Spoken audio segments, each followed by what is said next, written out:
and that is Lauren Limburg joining us on the program. And, Coach, how we doing tonight? And hopefully you had a great holiday weekend. How we doing? Doing great. Thank you guys for having me. I really appreciate it. Absolutely. So, we were talking with Coach Rogers at CCS, in the last segment there. Obviously, weather kind of, threw a wrench into the, I guess the schedule at Spring Fling, moving the games starting on Wednesday. And you guys had a pretty eventful Spring Fling, to say the least. So you got off to a good start, and, you beat Page twice in a span of 3 games with a Rossview win, sandwiched in between, setting up the game in the championship against Green Hill. So kind of talk about just your team coming into Spring Fling, right? Because, when we talked a little bit earlier last week, I think it was 13 runs in the 4 games before Spring Fling, and the offensive explosion took place in Murfreesboro. So talk about that and just kind of where you guys were coming into Spring Fling for the second straight year. Sure. We have had a great postseason run. I think our girls have really prepared well. We've had game plans that they've executed extremely well. And I think what's special about our team is, they never stop fighting. They never stop believing. Even in the championship game, being down in the final inning, in the 7th inning, and fighting back.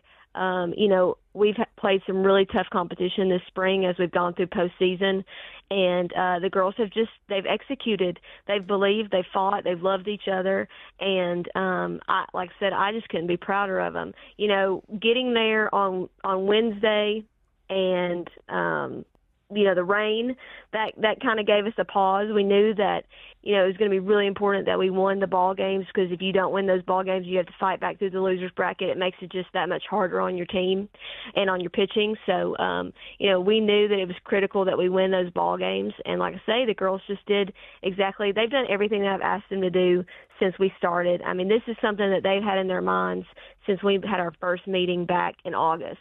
We got to the Final Four last year. We had a great season. But really this year it was just about finishing it. We talked about that, and we talked about how, love casts out fear. And if we love each other and we take care of each other and we support each other, then, the wins on the field take care of themselves. And it did, and it's awesome. And to make history for Walker Valley softball is just really humbling.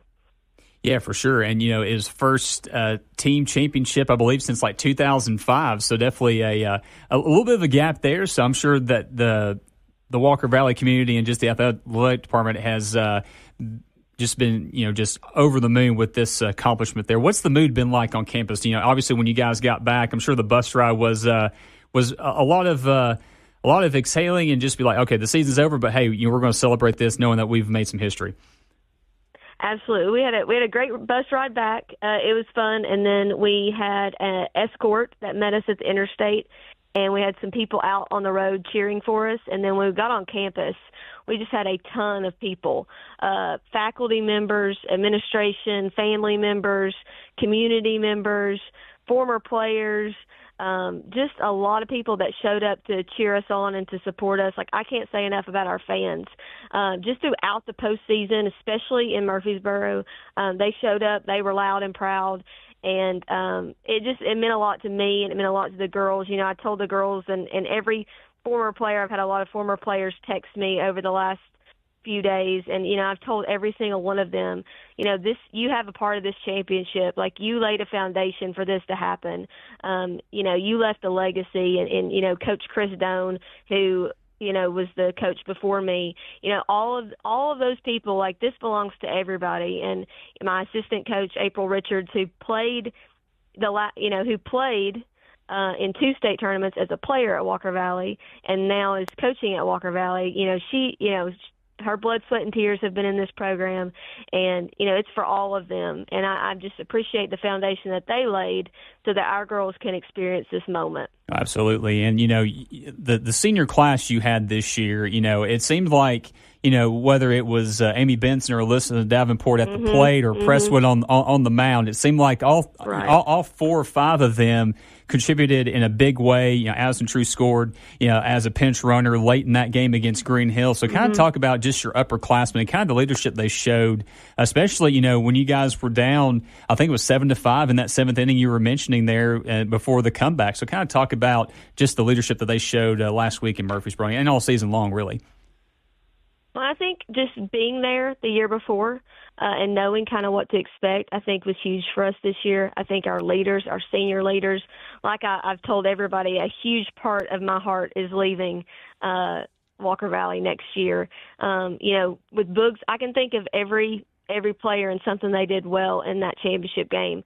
Like you said, Boogs on the mound. I mean, she was on the mound. We went 10-0 in postseason, and she was on the mound for every inning of every game. She also helped us at the plate as well. From Amy and Alyssa to their hitting, to their defense on the left side of the infield. I mean, the plays that they made, a couple plays that I can remember vividly from the championship game that really changed the course of that game. Carly Blackwell in center field, throwing a runner out at home in that championship game. I mean, a huge play in the game. She did that against Oakland as well in the sectional game.